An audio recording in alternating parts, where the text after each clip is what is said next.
How to change file format of photos on your Android device.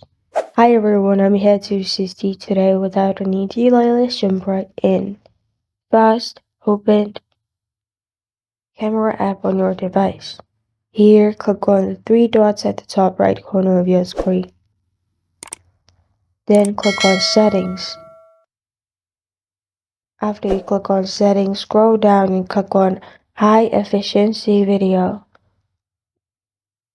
From JPEG to HEVC, you can change format in here, record video in HEVC format to save space. Simply turn this on, make sure the circle is on the right side. After you do this, your file format will be changed on photos you click from now on your Android device. This is how to change file format of photos on your Android device.